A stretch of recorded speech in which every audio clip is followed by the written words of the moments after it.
there was one definition that said source love, defined as love. And I went, wow, resourceful is once again full of love. All things that originate in source, so all things originate in love. And I thought, oh, when you make a decision to do something or have something or create something, you fall in love with it, which creates the passion for you to move forward and accomplish it. And I walked a little further and I stopped for a moment and I thought, uh-oh, there's a flaw in this whole thing about everything originates in love. If everything originates in love, where does fear come from? I walked along a little further and I went, oh, I get it. We fall in love with fear. When I said in the beginning, we create a vision of what we want and we create a fear to keep us from it. We fall in love with the fear instead of the vision that we created. Fear springs out of love. Welcome to Season 5 of Manage Self, Lead Others with host Nina Sunday. This season, as well as workplace culture, we're going deeper into embedding innovation, AI, and invisible patterns shaping how we lead. Each episode, bold thinkers join us to explore how to lead with intention, elevate team culture, and stay future ready. The future of leadership starts with the questions we ask. Jim Britt is an award-winning author of 15 best-selling books and the creator of Cracking the Rich Code, a #1 international best-selling series, now in its 20th edition. Jim is one of the world's top 50 speakers and top 20 life and success strategists. In the past 45 years, Jim Britt has presented seminars throughout the world, sharing his success strategies and life-enhancing realizations with over 5,000 audiences, totaling over 2 million people from all walks of life. Earlier in his career, Jim was a business partner with the late Jim Rohn for 8 years, where Tony Robbins worked under Jim's direction for several years. Many of the greats in the speaking and personal empowerment industries have endorsed Jim Britt, including Tony Robbins, Jim Rohn, Mark Victor Hansen, who's also had an episode on Manage Self, Lead Others, T. Harv Eker, Brian Tracy, Zig Ziglar. It is my honour to welcome Mr. Jim Britt. Thank you. Thank you, Nina. How are you? Extremely well and excited to have this conversation with you today, Jim. In fact, Mark Victor Hansen, who's another colleague of yours, his episode, I think it's 141 on Manage Self, Lead Others. So this will really be a lovely continuation of the whole idea around, success, getting what you want, making the decision to get what you want. So tell us a little bit more about decision making and the importance of it. Well, I can give you my personal experience that taught me that decision making was kind of the foundation for everything that we do. But I left school halfway through the 10th grade, and I pumped gas for a couple of years, and I went to work in a factory on an assembly line for a couple of years, and then I got introduced to my own business and a direct sales company, and long story short, they told me that if I talked to a lot of people, which was 10 a day, that I would make a lot of money. So I quit my job, gave a week's notice, started talking to 10 people a day, and in a year, I had spoken to 3,650 people minimum, and I made one sale. So I wasn't that's good at disappointing. Yeah, and I lost everything I owned. My home, my cars, my furniture. My bank account was gone. I had nothing. I had 15 cents in my pocket. I had a wife and a child. I had no food in the house, and I'm standing looking out the window, thinking, "What am I going to do? What am I going to do?" And I thought, well, maybe I'll go back to the factory and get my old job back. They'll hire me because that was really good. But then I thought, well, I don't even have a vehicle. It's 15 miles away. I can't even get there. So I ruled that out, and then I thought, no, I'm not going back anywhere. And I kept standing there thinking and looking. And all I could see was my empty driveway with no cars in it, a notice on the door from the sheriff saying you got to be out in 5 days because, your home had been foreclosed. And I didn't know what to do. And suddenly it was kind of like a voice in my head that said, don't quit. And so I made the decision that I wasn't going to quit. And even looking back on it, I'm thinking, why did I do that? I decided not to quit. And then I needed food for the house. Yeah. My wife and child, and we didn't have any food. I mean, literally nothing.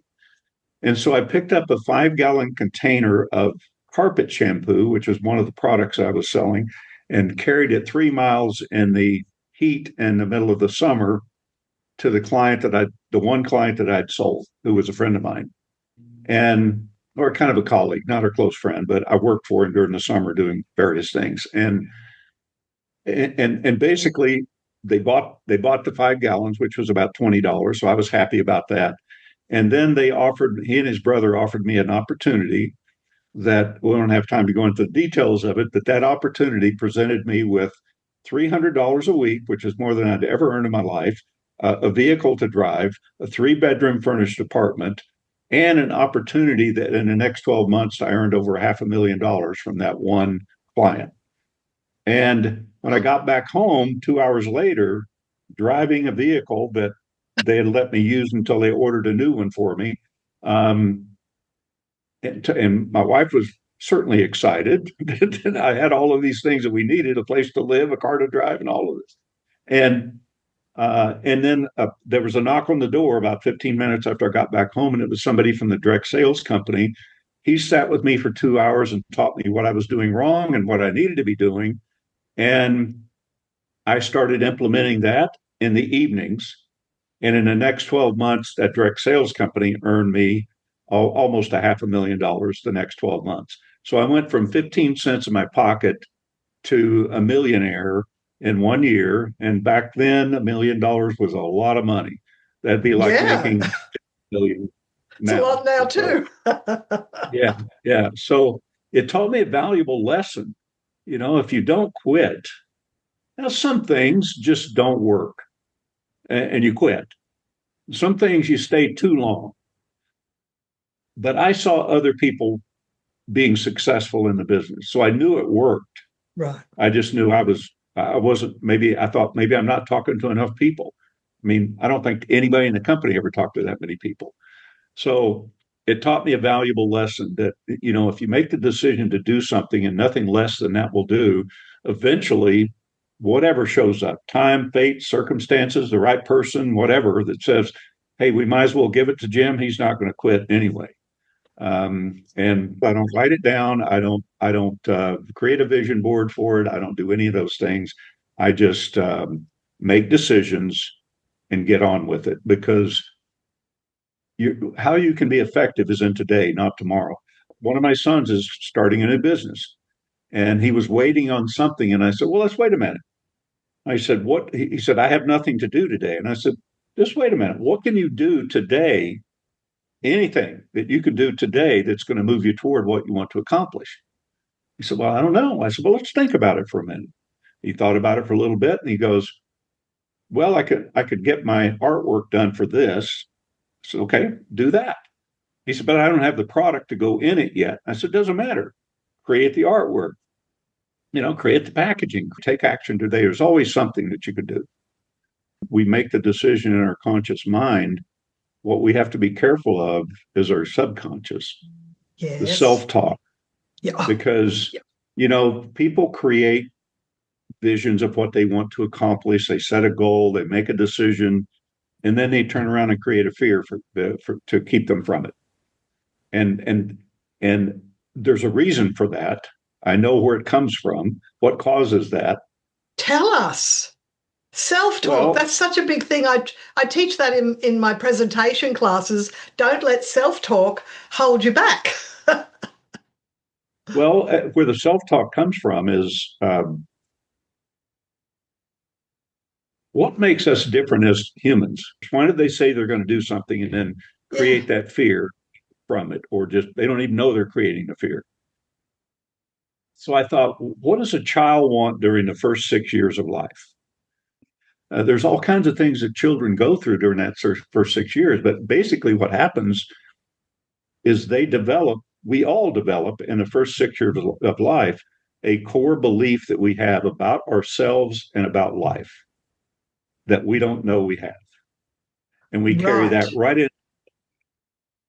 We Does carried, I everybody mean, have a different belief, or is there one universal core belief? no, it's everybody's got a different belief. There's Right, right. probably only about six real problems on the planet, but there's a billion people that's got yours and mine.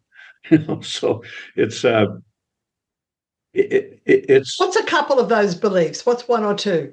well, let's say a child grows up not getting the love and attention they feel like they need for whatever reason. Could be abuse, it could be the parents working all the time or whatever. Um, but they're not getting the love and attention. How could that show up in adulthood? Well, it might show up in their workplace where they feel insecure, no confidence, they don't speak up when they should. They don't speak out in a conference. They're afraid to get up in front of a room. It could show up in a series of short-term relationships. After about 4 months, and the other person says, "I love you," they break it off because they don't feel worthy of being loved. The parents never loved them. They might have a string of one night stands because they have temporarily getting love, or worst case scenario, they might end up as a victim in an abusive relationship, desperately seeking love, or they may overeat to get their pleasure, and then they gain weight, and they don't care because nobody loves me anyway. So that's an example, and we carry it into adulthood, and we don't know we're carrying it, and it shows up differently. Can I tell you We one that Brian try. Tracy used to talk about? Because there's a lot of people think that people don't like them. Mm-hmm.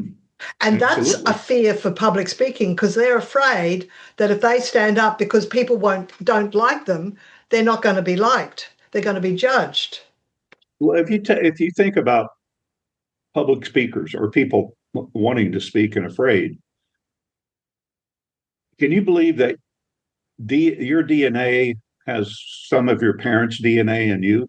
Oh, yeah, absolutely. Then you must have some of your grandparents' DNA That's and your true. great grandparents and your great great grandparents. If you take that all the way back to where we lived in a cave, and our dominant thought process was, how do I kill something to eat, and how do I keep from being killed and eaten?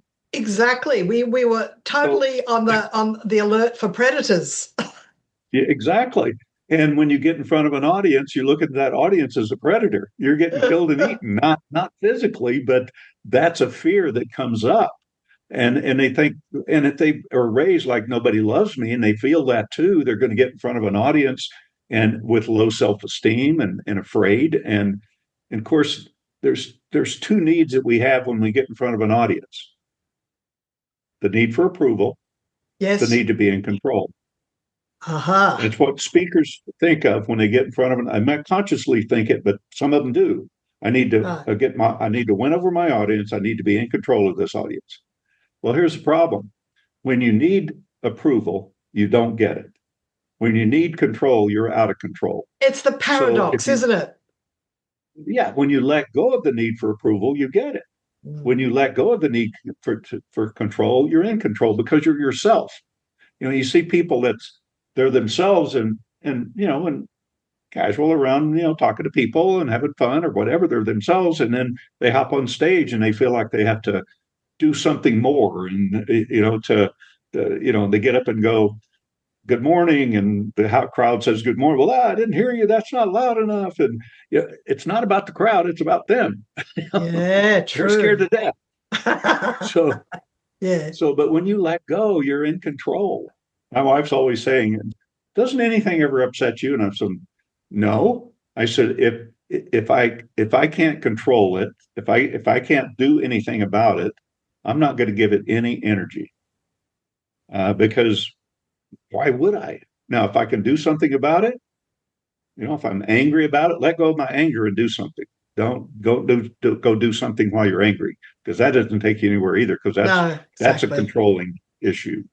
And when you really look at it, the need for a control is a need for approval in disguise. So everything is around our greatest need that we have as a human being, and that's the need to be wanted, cared for, loved, appreciated, all of those things. And I want to share that my first public speaking experience, I had to receive an award at film school for our award that went to some film festival overseas.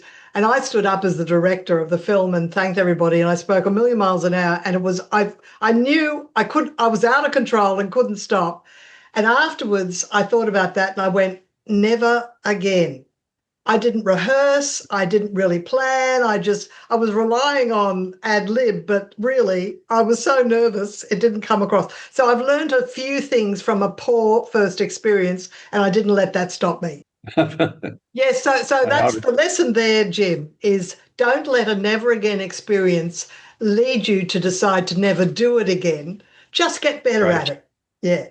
And that's what I decided. Well, back to decision making too, is if you want to be good at something, you've got to decide to be good at it, and you've got to do whatever it takes to accomplish that. But decision making, though, whether it's in business or life, it's a form of mindset. It creates a mindset. Decision creates a mindset. And people say, well, how do I know what my mindset is? I said, take a look at any area of your life, and you'll know exactly what it is. Mm-hmm. You ended up where you are right now based upon your mindset, whether it's business, personal, financial, health, whatever it is. We always end up where we are based upon a mindset. Well, it's now deciding. I mean, we decide all day long. We decide so many different things, and some of them are pretty simple decisions, and some are more complex. But they all create a mindset, and a mindset determines how you show up in the world, and it determines how the world or those people in the world show up to support you. And you talk about when making a decision that you have to commit to it and not have one foot out the door reversing that decision. You've got to throw yourself into that new decision. So what are sometimes you make mistakes. Sometimes you make a bad decision. I'm curious, Jim. A lot of the people listening and watching the YouTube videos are managers who are employed as part of organizations. Why should a leader who's employed write a book or a chapter in a book? Well, it could be credibility. I mean, we have one person I remember that I asked him, I said, what would you do with this? He said, just put it on my desk. And he said, when somebody comes in for appointment, they look at it, and I've got a book here endorsed by Tony Robbins. I've got a chapter in it. He said, it's credibility. It's something to talk about. I can give them a copy of it. Here, read my chapter. We've got a few realtors in it. First realtor that came in, I said, what are you going to do with this book? She said, when I'm a professional lister. She said, when I go out to list properties, they always want to think about it overnight, come back the next day. So I leave them with a book, my card where my chapter is. And my chapter is written about how I give great customer service to my clients. And so it's part of your personal brand. And if anybody is, say, a middle manager wanting to rise through the ranks, if you get yourself published, even as part of an anthology, or if you can't do your own book, because you could always self-publish your own book, this will enhance your personal brand, which gets you noticed in a good way. Yeah, absolutely. Absolutely. And, it works for almost anybody. I mean, of course, there's probably some that it wouldn't enhance or benefit that much, but anybody in business, whether they're, self-employed in a small business or a big business, still would be beneficial. So why don't we sort of close our conversation with a little bit more around what advice you would give people to be more successful in life? Yeah, let me give you a story. A friend of mine and I, we used to read the same books some of the time. We get on the phone and discuss them. He said, "Hey, Jim," he said, "before we hang up," he said, "what do you think the word resourceful means?" He said, "Oh, it's just an interesting word." And I said, "Yeah, I guess so."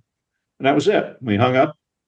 About 2 hours later, I'm driving home from the office and I couldn't quit thinking about the word.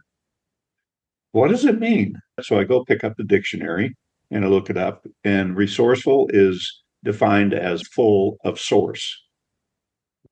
Yeah. And so I looked up the word source, which really blew me away. All things originate in source. And I was in the UK in a little town called Chester. And I was out for a break during my event. I just went for a walk and beautiful day. And I just walking along and I look at this building, the back door, and it had a sign on it that said antique books. Yeah. So I wandered in the back door. The first thing I see is a dictionary about 8 to 10 inches thick. Some of the same things I'd seen, little write-ups on examples and stuff like that. And as I'm scanning the page, there was one definition that said source, love, defined as love. And I went, wow, resourceful is once again full of love. Fear springs out of love.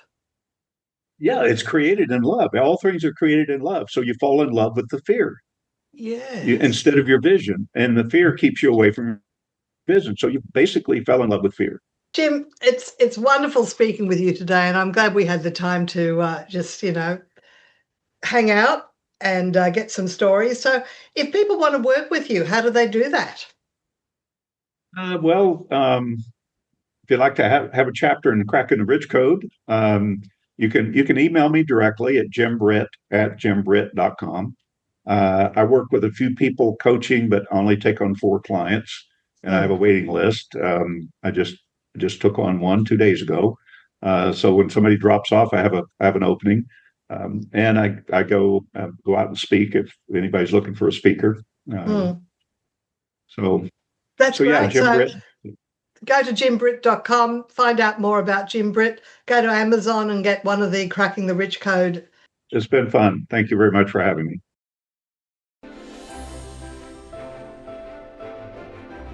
My guest today was Jim Britt, author of 15 books, multiple co-author books on Amazon, and he's at jimbritt.com. The link is in the show notes.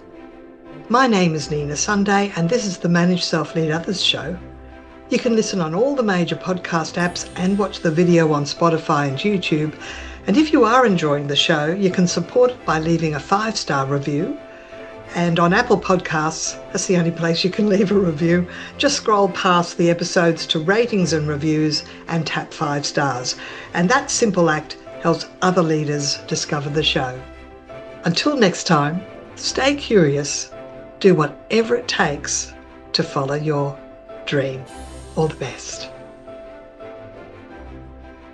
Manage Self, Lead Others has launched the book, available on Amazon, paperback, Kindle and audiobook. Not transcripts, but it's Nina Sunday's reflections on the big ideas and insights from each guest, and is adventure calling. If podcasting is the new white paper, then a travel retreat is the new corporate offsite.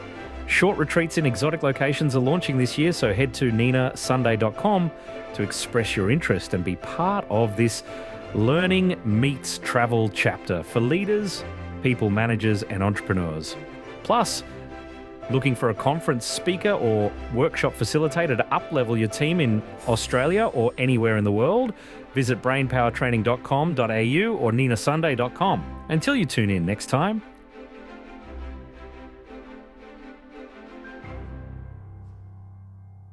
this podcast is a part of the C-Suite Radio Network.